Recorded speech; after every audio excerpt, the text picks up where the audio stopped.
Hello, wrestling fans. Let's talk about what happened on Friday Night SmackDown for March the 6th, 2026. The show opened up with Randy Orton coming out, talk about winning the Elimination Chamber. He felt bad. He RKO'd Cody Rhodes to win the Chamber. But he said, hey, when's the last time I actually going to be able to main event WrestleMania? Might not be getting a chance to main event WrestleMania again. So I took the chance. I RKO'd Cody.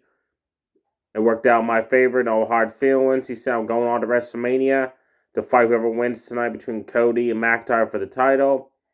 Trick Williams comes out and basically calls Orton old, washed up, has been. And if anybody should be main eventing WrestleMania, it should be Trick Williams because he's the future of SmackDown. He's the future of WWE. Orton just RKO'd him in the segment. Open the match. Camille Hayes puts the United States Championship on the line. An open challenge against a Triple A superstar. I never even heard of this guy. Dr. Wagner Jr. Camille Hayes basically helped him all match, set up for moves. At one point, Camille Hayes bounced off the ropes for a clothesline, and you could tell that Wagner Jr. He was supposed to fall down or stop it, but he just stood there. So Camille Hayes just laying it wrong. That ticked him off. Camaro is like, enough of me helping you do moves. Clotheslines off the ropes, DDTs off the ropes, Hurricane, a faceplant buster, code breaker. Wagner Jr. kicked out. Wagner Jr. had a cool jump up drop kick, cannonball in the corner. Did a cool electric chair into a sit down powerbomb. That was cool. I did like that move. And then he went up at the top rope and hit a drop kick off the top rope. Boy, one foot actually hit Camille Hayes right in the face, not both of them. Camille Hayes won the match with the top rope scissors kick to keep the title.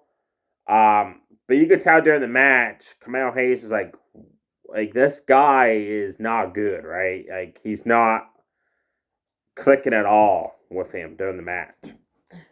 Johnny Gargano was backstage, and finally, thank you, Alex Shelley. He was talking to Gargano, who was laying across the storage equipment case. Candice was talking to him. And Saban walked up and wasn't happy Sherry was talking to him, and they walked away. And Gargano got up. Finally, he got up. He went to the ring. He said, you know what? It's time for Johnny Wrestling to kick some butt around here. So he issued an open challenge of himself. Oba Fema accepted that. Oh, boy. He just destroyed Gargano. Running uppercut, powerbomb toss, sit down, massive powerbomb. 1, 2, 3, Obafemi picks up the win. Goes momentum going on to Monday Night Raw when he faces Rusev this Monday coming. Poor Johnny. He finally got up off that storage equipment case. Got a little bit cocky, issued an open challenge, and got destroyed for it. Now, probably next week, he's going to be laying across that equipment case again. Poor guy. Charlotte Flair, Alexa Bliss, Katie James Julia, they came out and interrupted Nia Jax, Last Legend celebration, the golden balloon, champagne. Nia Jax's makeup, oh man. I don't know what the makeup artist was doing, but they put way too much makeup on her. They were the champions who celebrating winning the titles last week on SmackDown, defeating Rhea Ripley and Sky, and how no team's going to dethrone them as champions. That's why the other two teams came out. So Nick Dawes came out and said, look, we have Charlotte Flair Alexa versus Kaden James and Julia. Whoever wins will face Nia Jax, the Last Legend, down the road, probably at WrestleMania for the tag team titles. Alexa Bliss just destroyed Julia. Knee smash, cool like sunset flip into a drop kick. The running blockbuster. I love how she does that move. Just clean house on Julia. Kaden James tagged in. Her and Julia double team hair pole. Stomped Alexa in the corner. Charlotte Flair ran in and she suffered a double team. Back body drop super kick. Charlotte and Kaden James, one point of the match, kept hitting super kicks on each other. And then they both acted all stunned and dazed and fell down at the same time. That was kind of weird. Charlotte Flair did those god awful slow chops. Somebody please just counter one or dodge it, please. I'm begging you. Then she hit top rope moonsault on both of them. Hit a top rope cross body on both of them. Tagged in Alexa Bliss. She ran in, and Kaden James friggin' Alabama slammed her. And friggin' spine buster Charlotte Flair big time. I'm a huge fan of Kana James. She's impressive, and she showed it there tonight as well. Julia grabbed a hold of Lex's hair and started like trash talking her as she snapped her off the ropes and held her on the ropes, choking her. And I just ticked off Alexa. Alexa just friggin' open hand slapped Julia, punched Fury onto her, forearm shots, rapid fire. Charlotte Flair tagged in, hit natural selection on Julia, and your winners, Charlotte Flair and Alexa Bliss. Tag Team Turmoil. This is what the number 1 contenders match is about. The winners will go on to face Solo and Tama Tonga down the road for the SmackDown Tag Team titles. 5 teams. The Most Hated Machine Gun started off with Nate Fraser and X-Young, who both wore matching orange attires. Which I think is the first time these guys have worn the same attires, because watching them in NXT to the main roster, they're always wearing different colors. So that's cool seeing that. They matched up. Machine Guns hit the signature double team, right a drop kick STF submission to the face on Nathan Frazier, hit a double team move on Exion. Nathan Frazier dove over the ropes, took down both members of the Most Hated Machine Guns, rode them both in the ring, and Exion, this was cool, he ran and slid between Chris Sabin's legs and basically kicked him up in the air, and Sabin landed face first on the mat on the way down. That was cool. Exion, Nate Frazier hit one of the finishers, the super kick brainbuster on Chris Sabin. Shelly was outside the ring and put Sabin's foot on the rope. Nathan Frazier quickly shoved the foot off the rope. Referee didn't see that the foot was on the rope and counted 1, 2, 3. The Machine Guns were the first team eliminated. Me and my good friend Chris Gocher messaged each other. We're like, what the heck? Like, the Machine Guns are finally on TV. They're the first team gone. But the way Nathan Frazier Exion cost them in the match, eliminate them, that's a heel move. I want to see the Machine Guns, Nathan Frazier Exion have like a best of 5 series, have them finish off at WrestleMania. I get a TLC match, something. They got to do something with the way that the Machine Guns eliminated, right? The LWO heel team ran out. Roberto and Garza. They have been off TV for like 6 months. Glad to see they're back. And man, they freaking cleaned house in this tag team turmoil. They were impressive all the way through the match. They quickly hit double team moves to Exion in the corner. They had a cool double team flapjack on Nathan Frazier. And they finished off Exion with a double team Guerrero press slam into a power slam. And they eliminated them. And by the way, Roberto sent Nathan Frazier during the match flying off the top rope to the floor. Like, he freaking launched him. That was awesome. Joe Gacy, Dexter Lumis, and the Y6 entered the tag team turmoil next. They went right after Roberto Carrillo. They had a double team monkey flip out of the corner, jump up leg drop, followed up by a cartwheel into a clothesline on him. They just isolated Roberto on their side of the ring and just destroyed him. Roberto Irish whipped Dexter Lumis into his corner, tagged in Garza. They had a series of like rapid fire double team moves in the corner on him, one after the other. And I thought that was going to be it. But nope, Joe Gacy broke up the pin. Everybody's fighting everybody. Suddenly, the Tonga brothers show up. Cost the Y6 the match. Roberto rolled up Dexter Lumis. A handful of Tyson still to win. And Y6 are brawling with the Tonga brothers up the ramp to the backstage. Last team to enter tag team turmoil, a new team, Damian Priest, All Rise with a Rockstar. And R-Truth, who's bald-headed now, reminds me of a hybrid of Stone Cold Steve Austin and John Cena. He looks awesome, bald. I gotta admit he does. They came in, and R-Truth's like, I want to start the match. Damian Priest said, go for it. R-Truth gets just blasted in the face by Roberto Carrillo with a super kick, and Damian Priest is like this. Loved it. LWO heels isolated R-Truth, had a series of moves on him, rapid fire double team moves one after the other. I'd love to tell you what the double team moves were, but they were so fast how they did them one after the other. It was hard. It's hard to tell. It's an amazing sequence how they did it. Truth fought back at all like John Cena's signature moves on Roberto.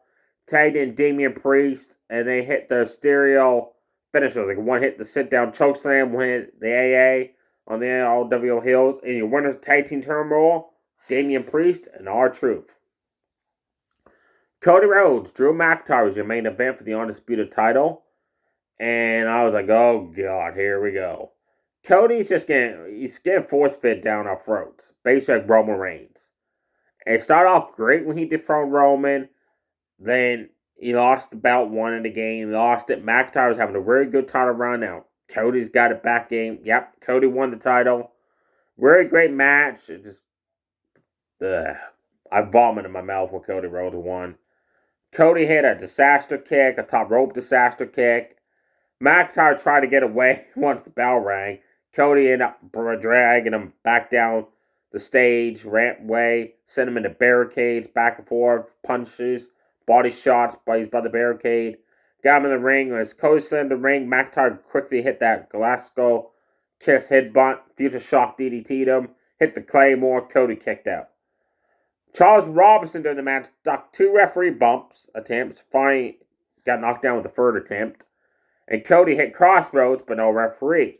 Suddenly, a second referee runs down. McIntyre at this point hits Claymore because Cody had gotten up off, the pin cover because he's at a count of 8. There's no referee, so, he just let go, got up, kept going like this. The referee came down. Claymore. Now that's the fastest time I've ever seen the referee slide in that ring do a 1-2 count. Cody kicked out. McIntyre went out of the ring to get a steel chair. And Jacob Fatu shows up. And instead of attacking Cody and McIntyre, he just takes the steel chair away. McIntyre turns around, Crossroads in the ring. Your winner, Cody Rhodes. Whoop you fucking do. So, this whole setup, I was hoping would be McIntyre keeps the belt, goes on to WrestleMania, fight Jacob Fatu, Cody Rhodes, Randy Orton, a fatal 4-way. But now it looks like it's going to be Cody, Orton, Jacob, McIntyre. I'm not cool with that. Why the heck did Jacob Fatu not attack McIntyre and Cody? He's been doing it for months. But tonight, nope. He's just being a good little soldier. Apparently.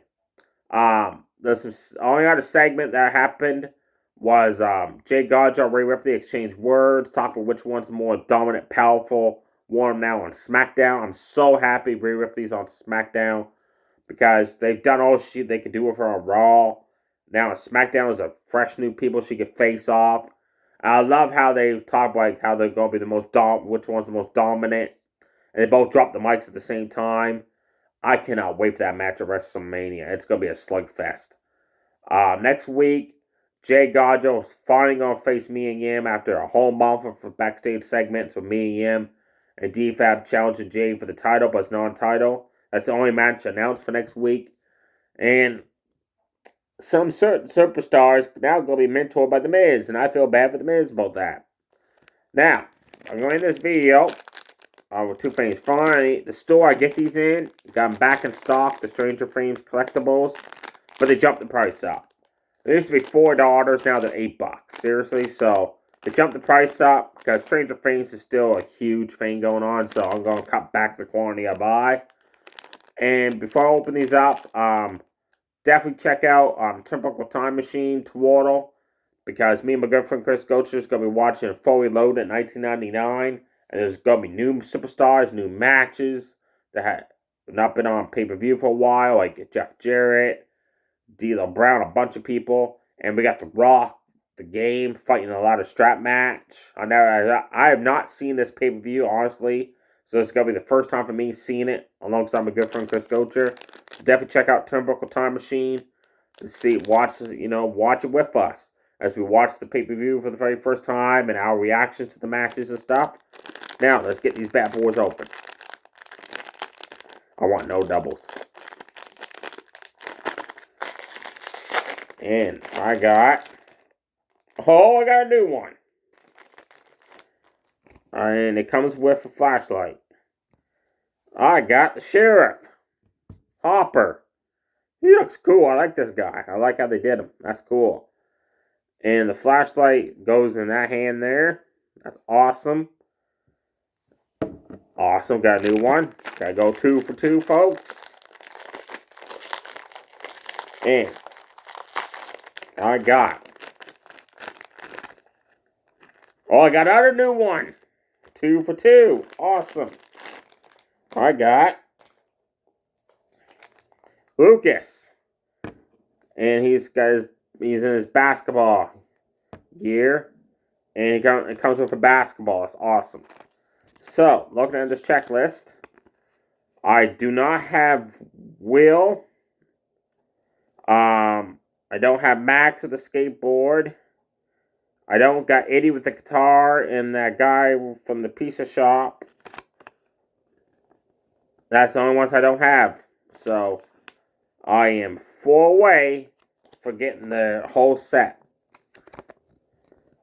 And looking at it, I gotta get number 6, number 8, number 10, and number 11. Awesome. And when I got these packages, I noticed now I felt bad the packages because if you feel like I felt like a bunch of pointy ends, I know that was Demogorgon. That's a giveaway. I kept trying to find the package of the one idiot with the guitar, but that one's hard to tell because the guitar is on his back, right? So it's hard to tell. But there we go. I got Hopper and Lucas to add to my Stranger Things collection of Series 2. Awesome.